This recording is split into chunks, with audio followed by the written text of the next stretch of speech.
Britain के आम चुनावों में लेबर पार्टी की धमाकेदार जीत के बाद नई सरकार अपने मिशन पर जुट गई है। कीर स्टारमर के नए प्रधानमंत्री बनने के बाद मंत्रिमंडल का विस्तार हो चुका है। भले ही चुनावों में ऋषि सुनक की पार्टी ने हार का सामना किया हो, लेकिन इन चुनावों में एक बार फिर से भारतीय मूल के सांसदों ने ही कब्जा जमा लिया है। जहां दुनिया भर में ब्रिटेन के प्रधानमंत्री के रूप में ऋषि सुनक को देखा गया, तो अब कीर स्टारमर की सरकार में दुनिया भारत और पाकिस्तान मूल के मंत्रियों को देखेगी। ब्रिटेन में आम चुनाव के बाद से ही दो नाम काफी चर्चाओं में हैं। पहला नाम लिसा नंदी और दूसरा शबाना महमूद का। ब्रिटेन की नई सरकार में सबसे ज्यादा खास बात यह है कि मंत्रिमंडल में भारतीय मूल की सांसद लिसा नंदी और पाकिस्तान मूल की सांसद शबाना महमूद को जगह दी गई है। पाकिस्तान की मूल से आने वाली शबाना महमूद को न्याय मंत्री की जिम्मेदारी दी गई, तो वहीं भारतीय मूल से आने वाली लिसा नंदी को मीडिया, खेल और सांस्कृतिक मंत्रालय की जिम्मेदारी सौंपी गई है। दोनों ही मंत्री पहले भी कई बार बड़ी जिम्मेदारियों का सामना कर चुके हैं। वैसे शबाना साल 2010 में बर्मिंघम लेडी वुड्स की सांसद रहीं। सबसे पहले उन्होंने बर्मिंघम लेडी वुड पहली जीत हासिल की।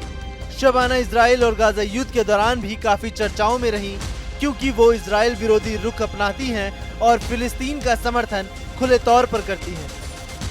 भारत को लेकर भी शबाना कई बार सुर्खियों में रही हैं। अगर बात की जाए शबाना महमूद की, तो कई मौकों पर पीओके और 370 को लेकर भारत की उन्होंने आलोचना भी की।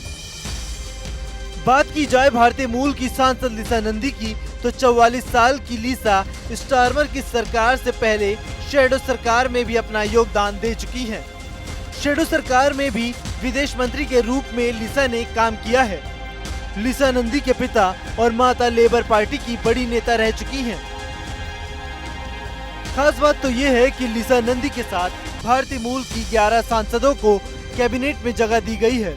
चुनाव परिणाम में लेबर पार्टी में सबसे ज्यादा भारतीय प्रवासी उम्मीदवार विजयी हुए हैं, जिसमें जस आठवले ने इनफोर्ड साउथ से जीत हासिल की, पैगी शंकर ने डर्बी साउथ से, सोनिया कुमार ने डडली से, किरीत ने बोल्टन नॉर्थ ईस्ट से, जीवन संधेर ने लाफबोरा से, तो सोजन जोसेफ ने एफशोट से जीत हासिल की है।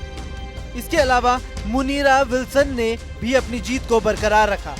भारत में पैतृक जड़ों वाले दो स्वतंत्र उम्मीदवार शौकत एडम पटेल ने लिसेस्टर साउथ से जीत हासिल की और इकबाल महमूद ने भी बैटाली से अपनी जीत दर्ज की है।